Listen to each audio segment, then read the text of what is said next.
today's episode of Soul Sunday Conversations, I sat with youth leader and advocate Denver Smith to talk about his life and advocacy. Denver Smith is a youth from rural Clarendon who transitioned from a normal average student to an A student.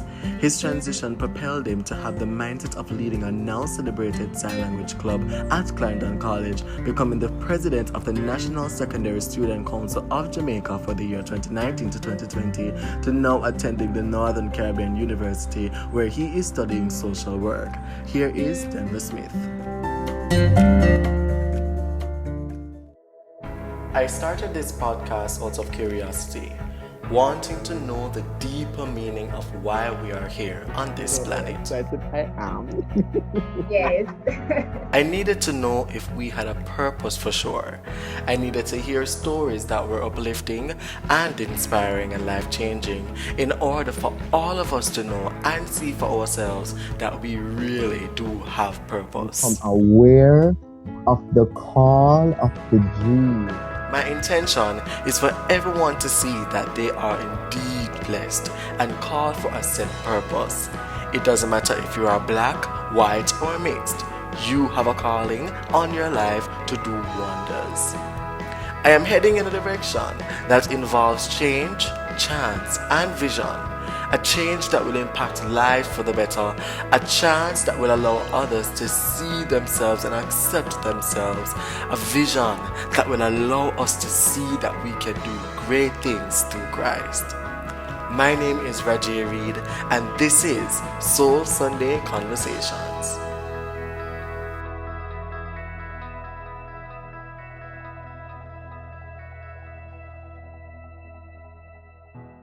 I am a youth from rural Clarendon.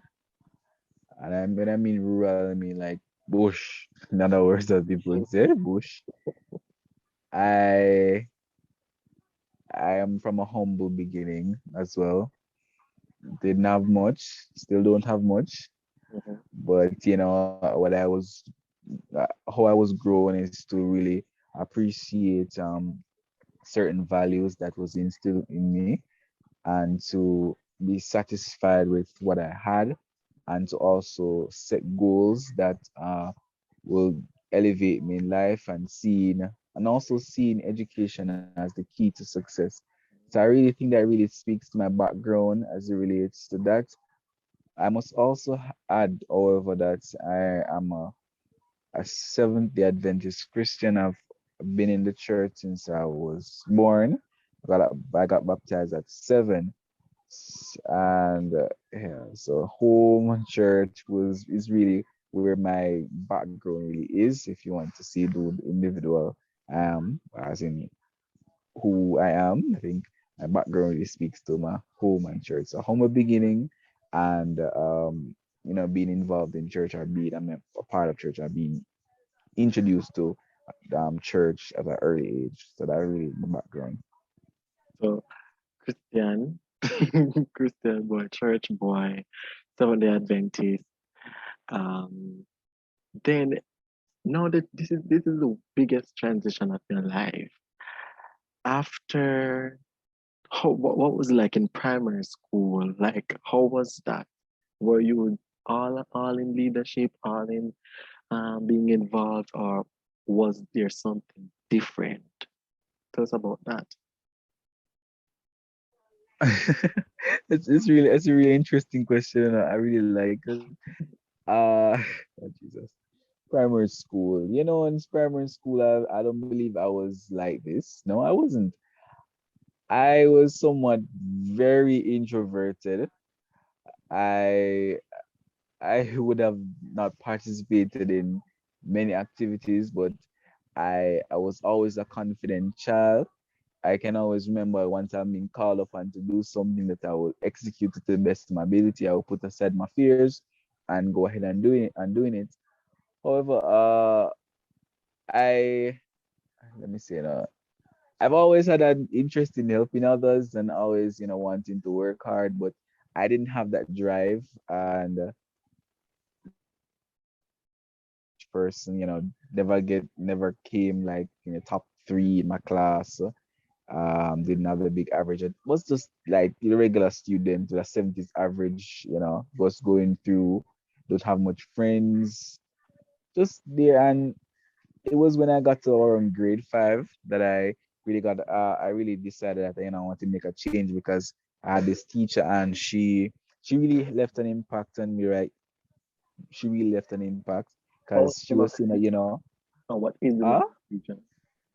Mrs. Anderson. I have to big up Mrs. Anderson from the Frankfield Primary Infant School, my grade 5 teacher. Always gonna love and remember her for, you know,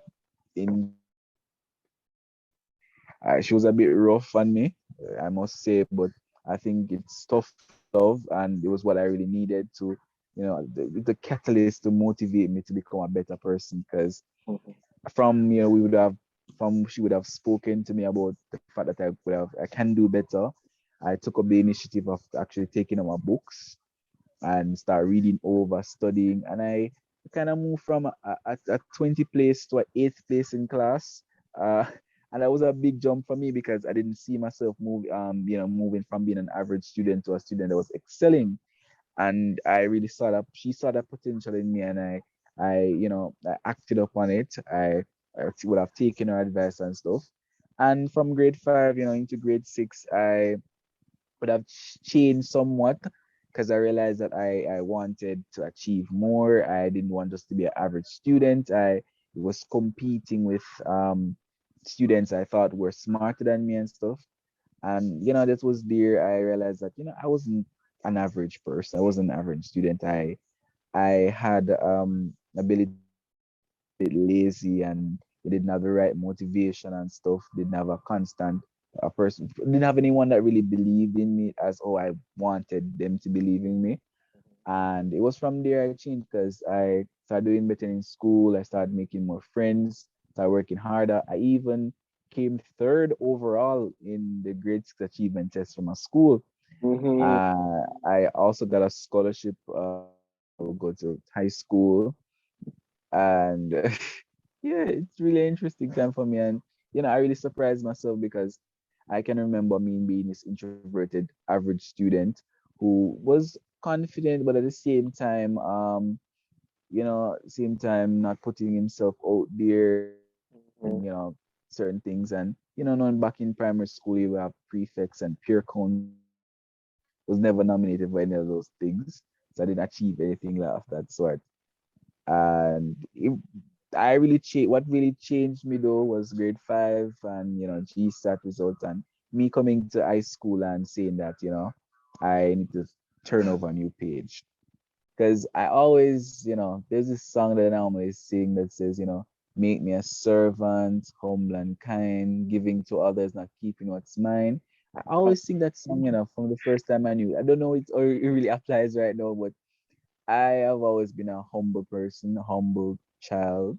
I've Mhm. always believed in, being believe in following instructions, Yeah. believe in trusting in God. Because at even one point I believe that, if I don't pray often, if I don't pray often, God won't, bless me or I want to be blessed. And I always prayed for, wisdom and understanding. My mother says, like, yeah, there's nothing better than that. And I decided that, whenever I pray to God that, I want to be smarter. I want to be able to think and be wise like Solomon and stuff from the Bible, because I really love the Bible characters back at my age, at that age, because of like, between 7 and 13. Yeah, the church was basically my everything, apart from home. So most of those values and stuff, and most of those stories that I would have known, really shaped some of my values and stuff, and really were you know somewhat concrete in my mind, and I was following every single story, like like David and Daniel and all those first Bible characters. I would have understand certain things from them, and see how when they called upon God, that God came through for them. God came through for them. When I would have called upon God and said that I wanted to change my life, I didn't want just to be this average student. I wanted to work hard. I wanted to, be the top three. I wanted to excel at whatever I do. I wanted to be smarter. I wanted to be more confident. I wanted so many things and So pray like, about it. And yeah, so it's not me. I think it's work of God. It's just continued, dedication and trusting in God, and knowing that He will take you through. He will answer any prayer that you pray once it's for your betterment, once you deserve what you're praying for. And so I leave it. I believe that all my successes successes must be accredited to Him. I have been a member of the Penn and Seventh Day Adventist Church, which is a part of the Chapter District of Churches, District of Seventh Day Adventist Churches, rather.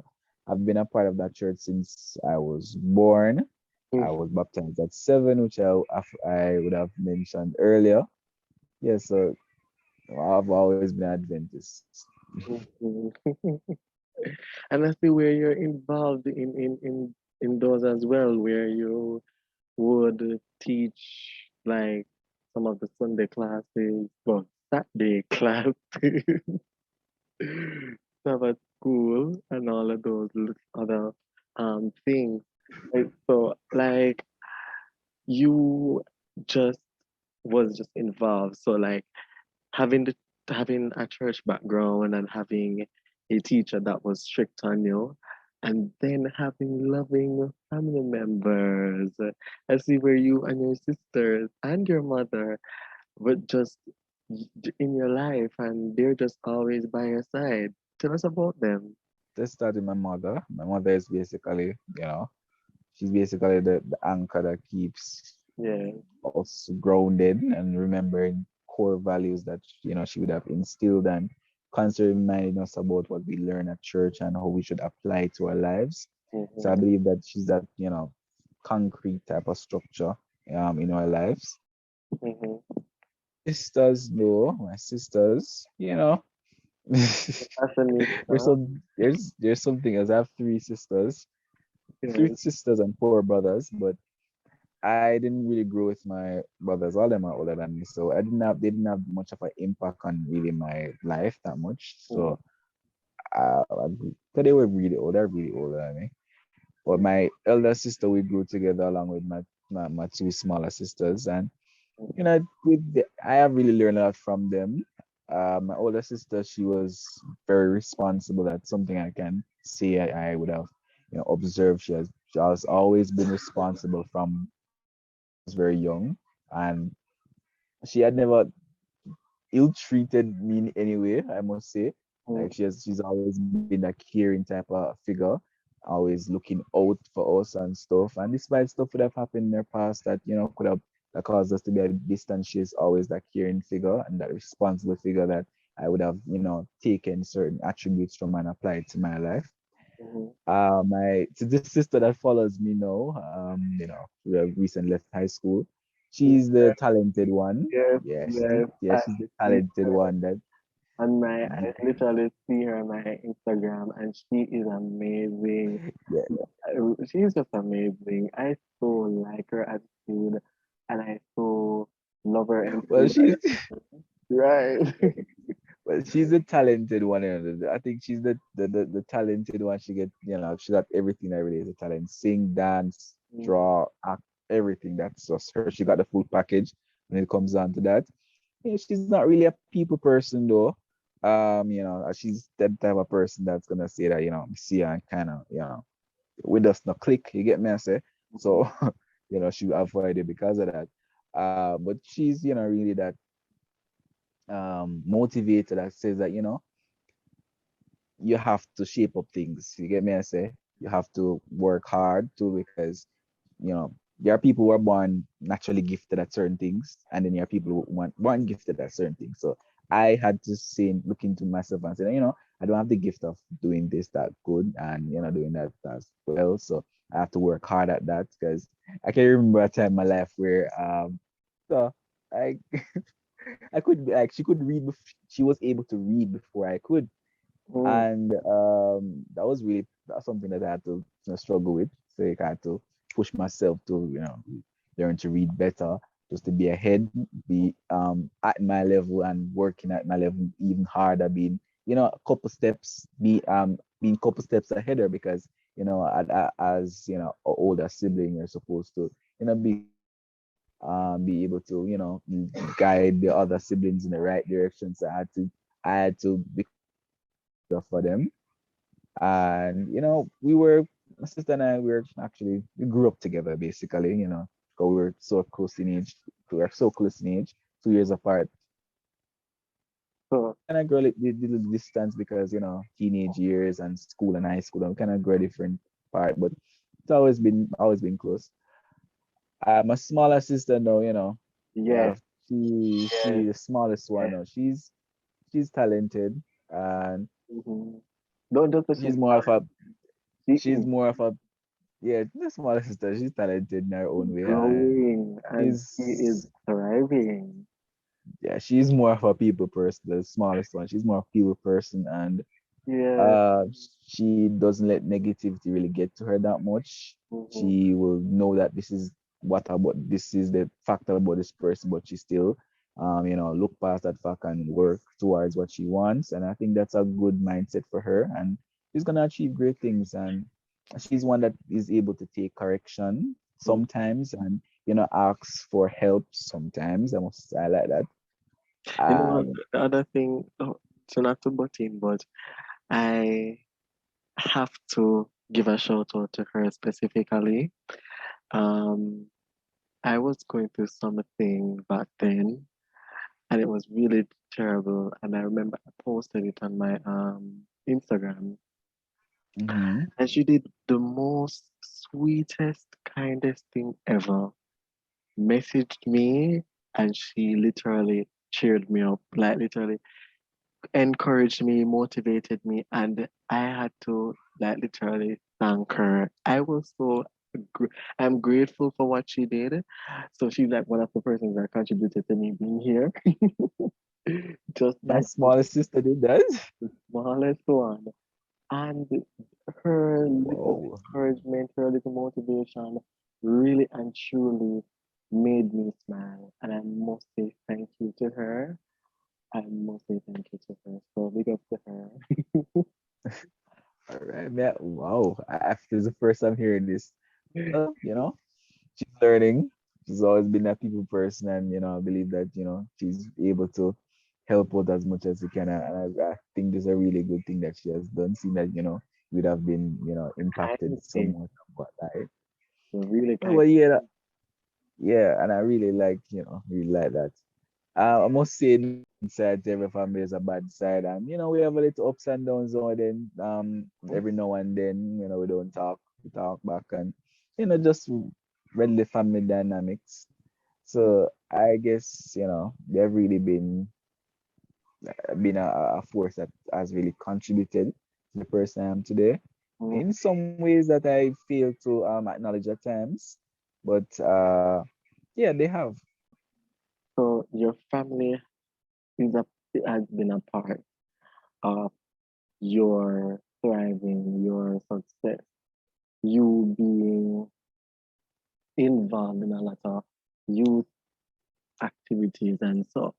Now, what I want to know is what was what was the transition like from primary school activism to high school activism? I love this now. So high school, I must start by saying this, that high school, I had a different mindset.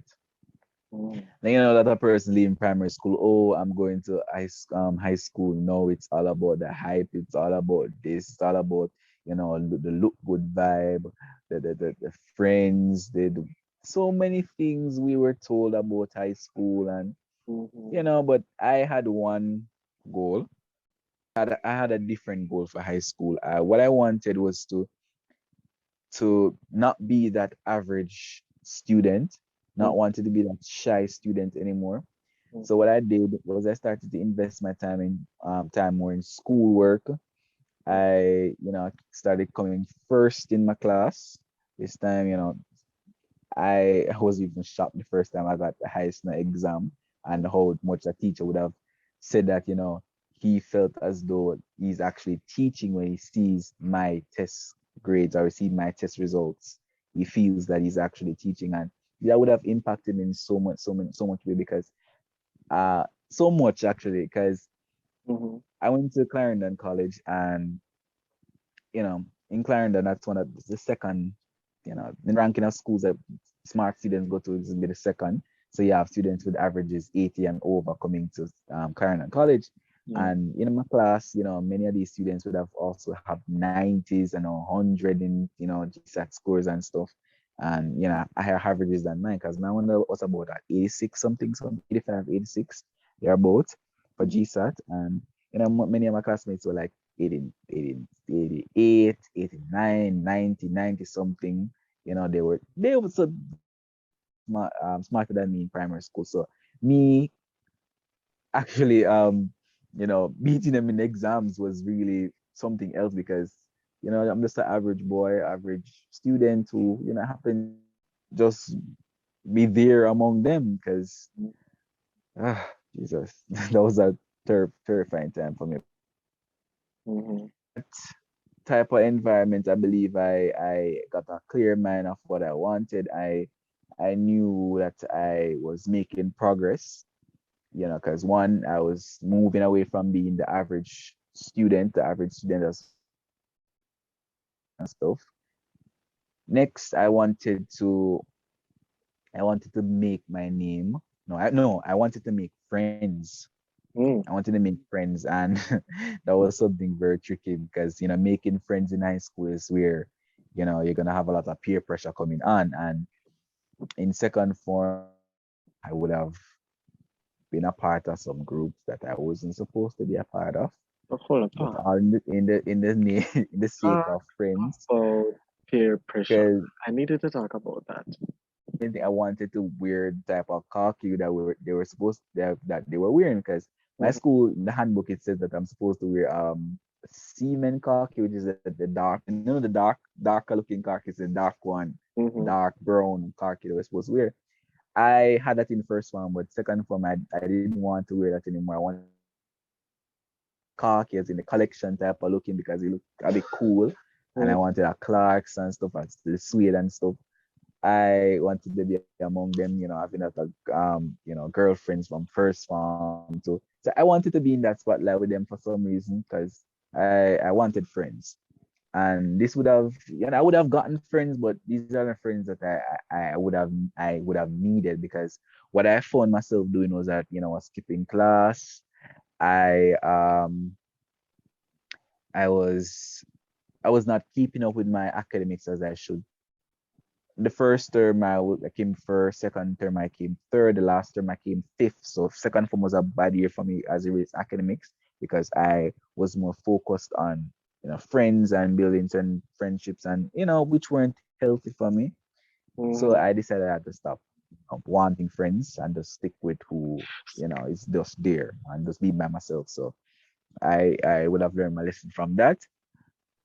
The So, last thing I want to do is to in high school was to make my name, because I didn't want to just be flushed through the system. So I went through high school, and there's nothing to say that I would have left an impact. And so I want to leave an impact at CC, and being the fact that my sister would have in the third form, my sister would have actually just started going to the school. She would have been in first form at the time, I was in third form. And I was saying that, what legacy do I want to leave with leave her to follow, a trend do I want her to follow. So I I got my first scholarship. I got the biggest scholarship in school. Like, it to this date, I'm the first recipient rather of that scholarship. I got $150,000 every single year.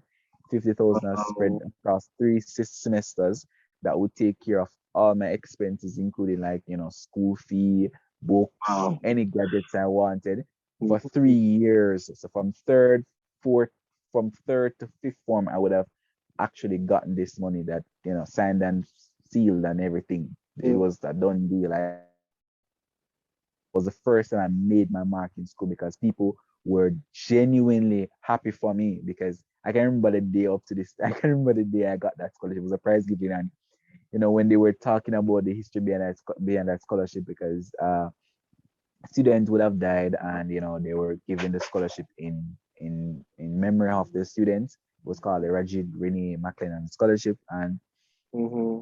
when they would have given the background and the scholarship, and they call it the second one up. So that's basically the other our cash awardees, because other meals would have applied for this scholarship.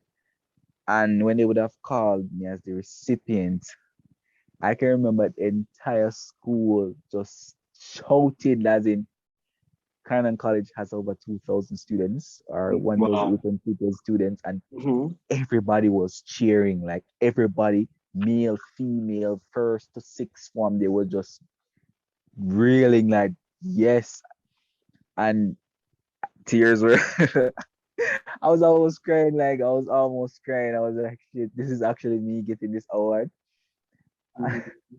And here I did I had to look away from the audience, them just because I would have cried somewhere, and I went up there and I collected the trophy and the certificate that came with it, and the person just hugged me, and that was a very good moment for me. I felt that I achieved something. I would have made my first mark as it relates to academics, and me being the person that I wanted to be. I wanted to be. So it was a pivotal point for me. And the persons in the school started remembering me for that, starting to really look out for what's next with Denver, what's next. And that was a new chapter. The last thing I want to do as relates to and getting persons to know me and solidifying my legacy at the school. I wanted to venture into leadership, and that was where I started to be involved in clubs. I can remember the first club I was a part of was like the Spanish club, and then I joined a lot of clubs. The Spanish and there were so many clubs that's easy at that time. Spanish library, peer educators, every single thing, every club I could find. Like every day, I had at least two clubs that I was going to in the afternoon. It was really fun because I had friends going to these clubs with, like, people were positive, thinking positive. People who just wanted to have that social connection, and Mm-hmm. learning things that are not put on the curriculum by the government, just learning something new. And I was around that type of group. It was really good, and I started to love sign language from that experience. I started to learn sign language. It wasn't really hard at all. Learn everything, moves, the signs, everything. And when I got to fourth form, I became the first president for the club, and by that was basically I don't know, So that wait, the was really an first interesting time president? for me. I became the first male president for that club, I must say. Wow. And that was just something that was, I guess it was destined to happen, because Mm-hmm. what was gonna happen to the club was that I was gonna be, taken off the clubs this because there was no teacher attached to it. The students normally who were normally a part of the club would have graduated and would have, gone God. off to university, yes. So they Mm. were planning to just, disband the club and say, it's a no-no. And I took it upon myself and say, no, I said no. I would have seen the effort they put into the club, and training me as an individual, and see where I was coming from. I wanted someone to have that similar experience as I Mm. did. So I took up the responsibility and I became the president, and I would have transformed the club somewhat. Working with No, not all the so much, persons who were but there. you have changed it a lot Yeah, cause because they've impacted a lot of them. yeah, because I can remember the start now with that club, and when I was leaving Clarendon College in since 2020, when I left Clarendon College in 2020, there were over 50 odd new members a part of that club. So a Wow. club moving from 5 members, just 5 members, to 50 odd members. And Yeah. a club who had no uniform has a uniform. A club Mm-hmm. who which was under recognized, was talked about at every event, how well we're signing, how well we're doing, how we're impacting students, how students are joining, and how and how we have this group and how we are thriving, we are doing what we're supposed to be doing, and I was Yeah. getting all these things. So that Mm-hmm. was my first experience in leadership. And then I would have gone on in fifth form to run for student council vice Oh, hold president. on. Don't. You're going too fast Student now. council president. Hold on. I want you to take a pause because I want to go go back to sign language. I know for sure in on January 18, not really January 18, but in 2020, you posted an individual, a very young, bright, beautiful little girl on your page by the name of Chrisan.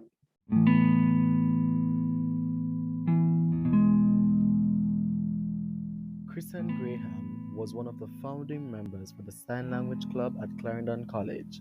Her love and aura shone upon her peers and left a beautiful impact on their lives.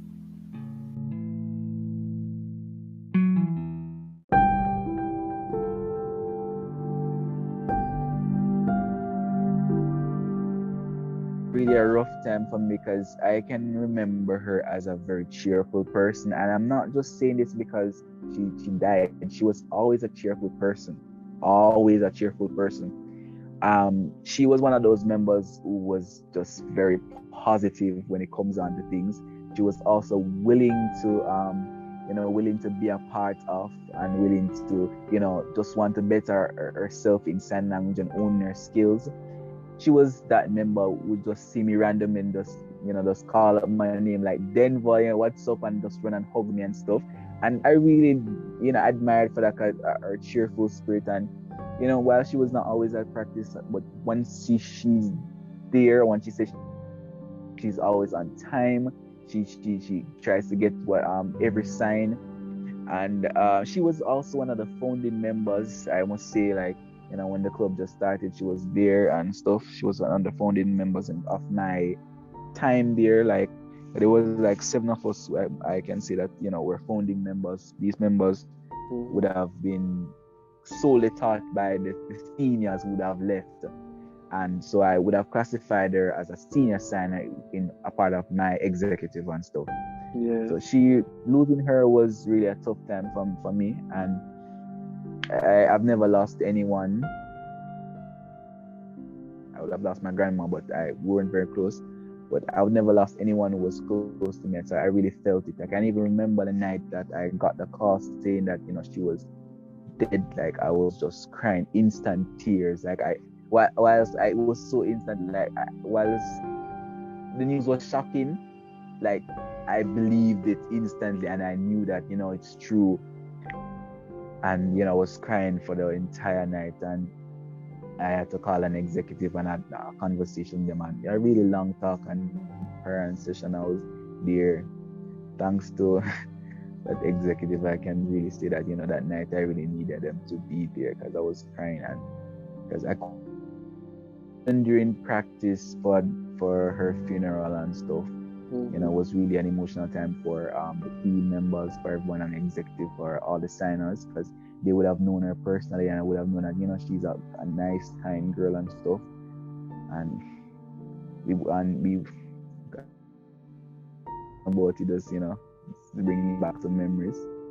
Because I can even remember on the day that we were signing the funeral, like we were keeping it was just trying to keep it together while signing because everyone was feeling a bit weak. We didn't know what feel losing someone or in our age range was like. We didn't know what it felt like. Someone that was so close to us. We didn't know what it felt like. So, but at the end of that sign language piece, like I remember we're signing. I was here. I lived. I loved Yes. everything that I wanted. It was more than I thought it would be. I Yes. will leave my mark. So that song was a really I reserved that song for her. I don't think I'll be signing it very soon. I don't think I want that every time I hear that song, she comes back to mind. And after the piece, I as we're closing piece, our closing pose was supposed to be something on the ground. I couldn't get. I was there crying, and I had my friends and my teammate. My friend had to take me up and stuff when I was there crying, and we went back to our area where performing or practicing and stuff. Everyone was just in tears, and we just left right after. We couldn't even speak to each other So, because in all of that, in all of the signing and everything, you know what I can say? She was literally saying in the sign language that she was there. I know what I really do believe is that she has left her mark and you have carried that for her, because look at where it has reached now. She, as a founding member, now leaving all of you, and then you leaving Clarendon College with over 50 individuals in that sign language club. That is a achievement. That is that is literally something that I believe that Christian is so proud of. She's smiling from heaven and saying yes. She left her mark, and indeed, you have left yours at Clarendon College. And it's really amazing to know that you did all of that in just 5 to how many years? 7 years. 5 to 7 years. And it really is amazing, because I am just so proud of you, because I can see Thank you. the transition, and I can see the changes, and I can see the growth. And I must say that I know if Kristen was here, she would have said to you that I am proud of you. I am proud of you.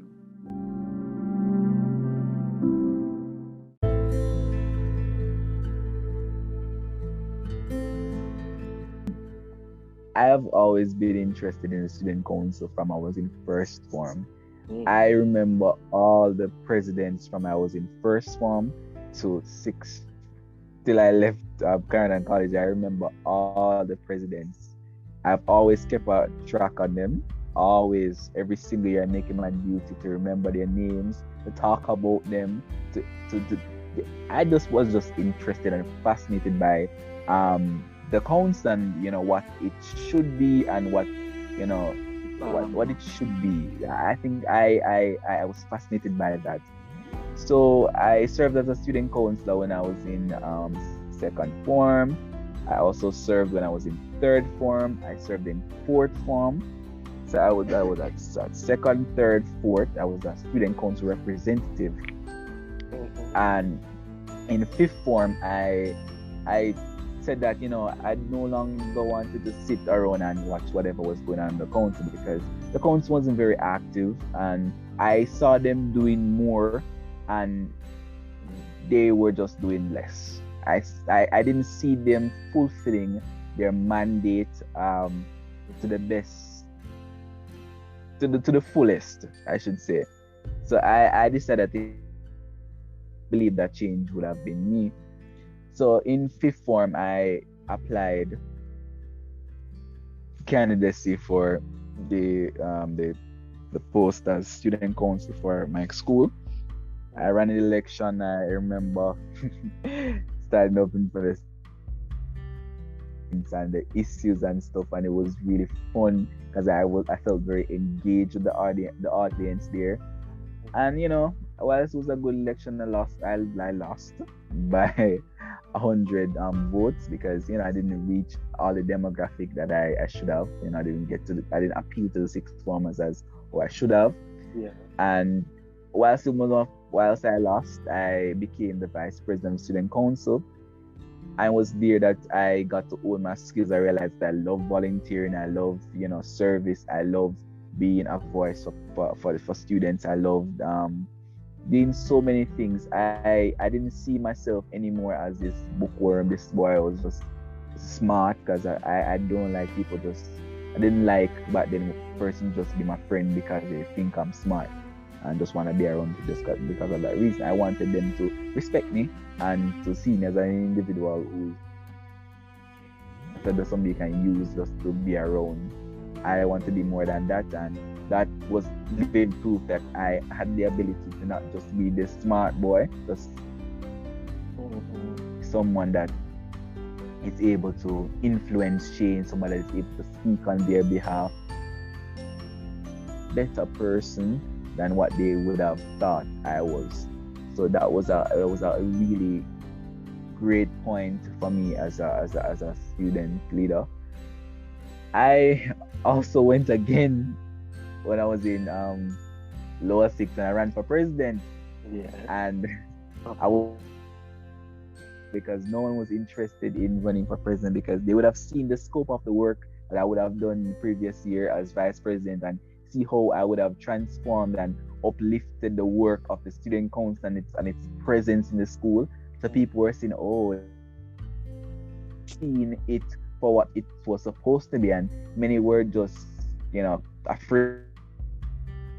Let me say no, because people always thought it was just a popularity contest, and it's not just a popularity contest. It's actually you stepping into the position and acting and being that voice, and not just for the title, and not just for the platform that you will have after you'd have become president.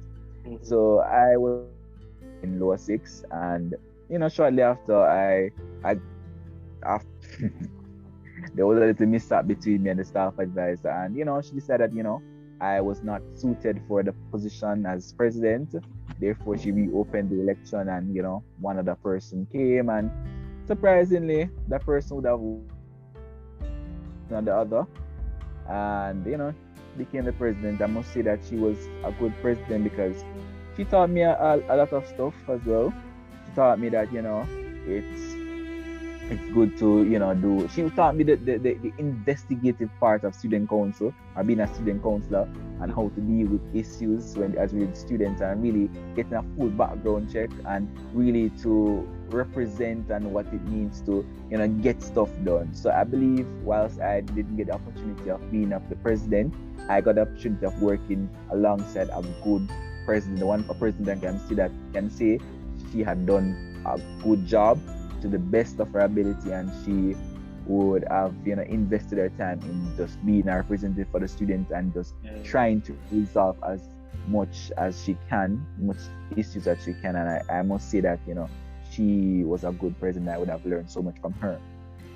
But fate so have it that from fifth form I would have known about the National Secondary Student Council and seen that they were a larger body for student council, and I was so interested in being a part of the student council. So in lower six, I started going to the regional meetings because NSCC has regional meetings with the Region 6. That is, at the time we had only Region 6, which is Clarendon and St. Catherine, and so all the high schools, their presidents would meet and we would have discussions. We would do training in how to better your student council, so many things, and that would have given the platform to know more persons. And I decided to run for president when I was in lower six. Imagine this poor boy from Bush, Clarendon Bush, I could say, rural Clarendon. I go take up himself. I go run for office I can't remember any recorded person that run for president from my parish. Because I was just seeing so many presidents who were from Kingston and St. Andrew, so many presidents who were from the corporate here, like St. Catherine, Kingston, and St. Andrew. That's all. I was just seeing those presidents only. And I was like, what about other school? What about other students from different? I'm not seeing any other president from other parish or other region. I was like, what's going on here? So I felt a bit out of place. I felt I was venturing into waters that has never been ventured into, unknown waters. I didn't think so highly of myself, especially when I met my competitors. My competitors are my fellow candidates for the same office. Because number one, they would have either been a part of the NSSC, serving in different executive posts already, or they would have had some big leadership position island wide, or would have represented Jamaica already in certain debates and stuff, or they would have been just successful in their region and stuff. And are those some brilliant students who got some awards for extreme academics and stuff. And I was like, what?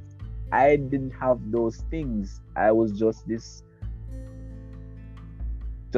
boy from Clarendon who Right. wanted to be president, who wanted to be the voice of every student across Jamaica for some reason, and to prove that to them that it doesn't matter where you're from, you can achieve anything. And that's the message I wanted to bring out there, and to really reform what the student council was supposed to do.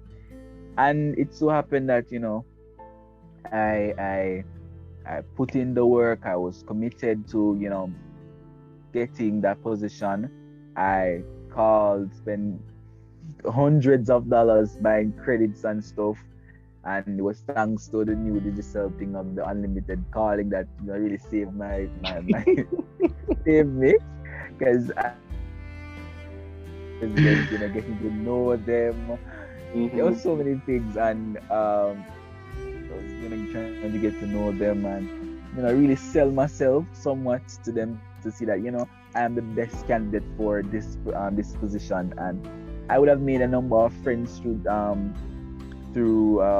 doing so. I've met so many friends, like so many persons that I can say that these are good individuals, and I will never say that I regret meeting them, because they would have been so helpful in me achieving certain things. And and I met some people, and it so happened that God blessed me with that So position. in all of what you did, and this I will say it again, from being lazy, from being lazy, an average student, then to being an active student, advocate, and then moving on to a counselor, then moving on to a member, then moving on to a president, then moving on to a leader, and then moving on to being in journalism. Now, tell me how that goes from moving to advocacy to journalism. Well, let me see. Right after NSSC, I realized that I wanted to do something. I wanted to go to university, but I wasn't sure what I wanted to do, because in fifth form I was doing the sciences. Like fourth, fifth form I was doing the chemistry, physics, and bio.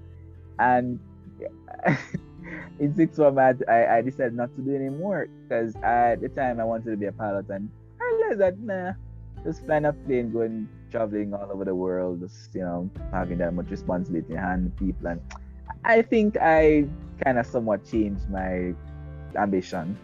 I didn't want to be a pilot anymore, and I started loving the humanities. And I guess this is due to the fact that I would have started being involved in student council, and being interested in reaching people, and just letting people become the better self. I think that I would have changed my perspective on my career, and say I don't think I would enjoy doing something like this. And so in sixth form I changed my subjects and stuff, and I started doing communication studies, and I really like communication. I really love communication studies. My teacher was awesome. Big up to Miss Florette. She was really good, and I love communications from there. And people would have always said to me that then you would be such a good reporter. Because I was always promoting stuff, being in the public, being public eye, just marketing the stuff, announcing things, walking around, getting persons' opinions on certain things. And I was just always doing this investigative work, and I love doing it. So I think that's one of the determining factors why I be a journalist, because I really loved it. And so I applied for a number of colleges, and so happened that the Lord said that you need to attend the Northern Caribbean University. And that's where I'm at now. Mhm. So I must correct you though. I'm not currently doing journalism. I've switched my degree program. I'm now doing social work and in Repeat that you're not doing what? communications. I'm now doing social work. So So, I'm minor. what? Yes, I'm minoring in communication studies right now. Mhm. So I still love communication studies, but I decided to minor in it more than emphasize me, more than make it my complete degree, because I saw myself using a social work degree more, and it was more that a social work degree had to offer and how it applied to my personality. I believe that that's a degree for me because it allows me to understand how persons think, how society really operates, and I think it's really a good degree program for for any little anything that I want to achieve. Yes. Achieving that, I believe that it's a very good degree to start off with, and I appreciate it. I see myself applying myself more in classes and not being just there and just doing the assignments. I was just answering questions, giving my opinions and stuff, because the social work courses are more social Related. issues and concepts, and everything is socially related. Mhm. So I love it.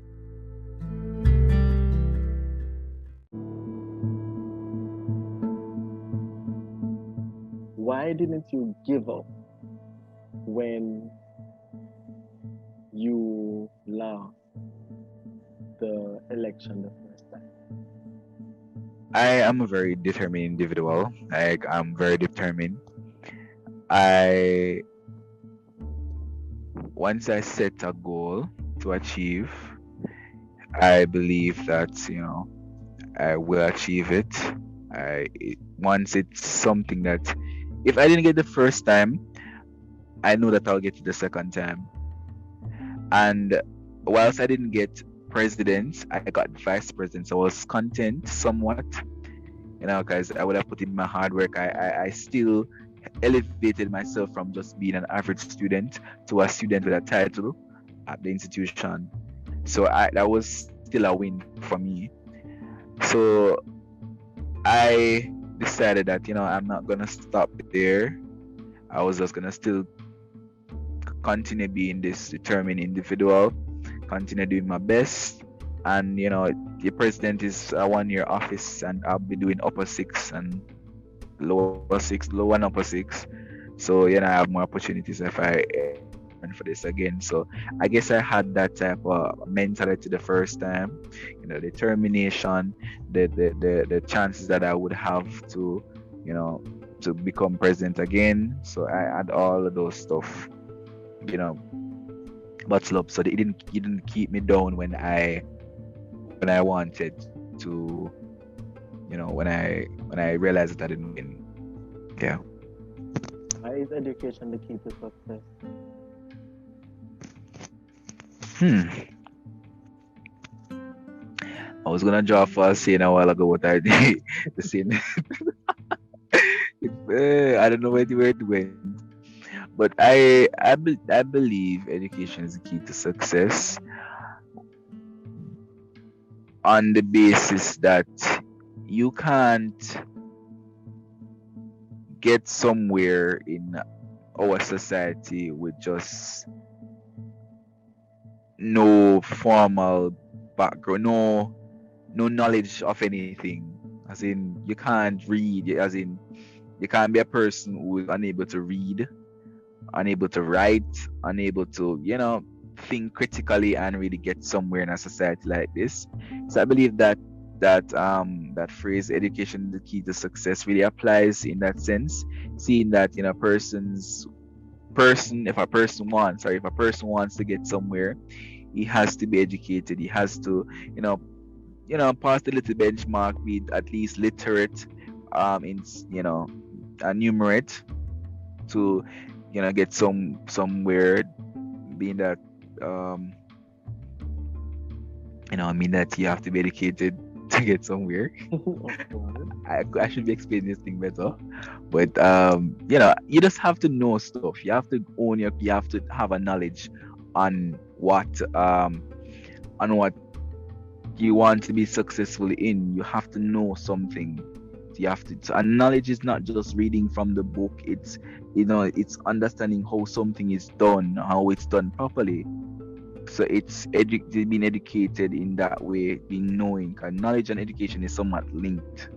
So I think there could be interchangeable words, I should say. Could be interchanged. So yeah, it's just knowing what you're doing, and just building on that. And it's just basically a key. It's the foundation, and you're gonna build whatever you want to achieve in life on top of it. So it's basically the key in a sense will be the foundation. So Mm. knowledge, and the key is the foundation. Do you miss your old self?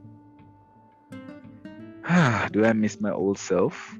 Well, there are certain aspects of my old self. You have to be more specific. Well, your old self, the one who wasn't all in the spotlight. Well, sometimes, and I'm gonna tell the reason why. Because I believe the person that wasn't always in the spotlight, while this person had so many self-esteem problems, this person was also very determined and very focused on what they wanted, and at least had some idea of what they want to go. It wasn't very clear, but they were a hard worker. They were a hard worker. They were a hard worker. Were a Yeah, hard worker. that's the correct thing. Yeah, what am I? Yeah, so that person was a hard worker. Mm-hmm. Trust me, the person was a hard worker, and I miss that person sometimes, because in the spotlight you kind of lose certain things. Your mind gets shifted. You don't know if you don't know how to handle it at times. So I do miss that person sometimes. Do you think you've already found who you really are? I can I don't think so. There's so many things that I'm just learning about myself, and I'm just 20, and some things that I should have known about myself, but I haven't. I'm just knowing that. So I don't think I fully know myself right now, or understand where I am right now. So I think it's a process. I think it's not just wake up one morning and you fully understand yourself. I think it's the experiences that you would have gone through, the people that you would have interacted with, that would impact you, and just your some certain encounters that you would have had that really that are gonna shape the person that you are and the person that you should be. So I don't think I fully figured out who I am as yet, but I'm really putting the pieces together from my experiences. Answer this question. Life is boring without. In 5 seconds, life is boring without. God, family, friends. There's so many things to put there. Love. There's so many things to put there. Mhm. So many things. All right. Describe yourself in 3 words in 5 seconds. 3 words in 5 seconds. Determined, consistent, and hardworking. Mm, I made it 5 seconds. right. All right. What do you want others to remember you for? I want others to remember me as someone who was brave enough to go against whatever society says. I want to be that person that's gonna say that, that they can say that, this boy is from here, but he didn't allow his background to influence him. This boy never just live by whatever rule people set down, and let it impact his life. I want them to see that, he was able to challenge, he was able to, put forward whatever he had on his mind and, impact other people's life. So that's how I want to be remembered. I don't want to leave this earth and don't have that impact. I don't want to leave this earth without that impact on someone.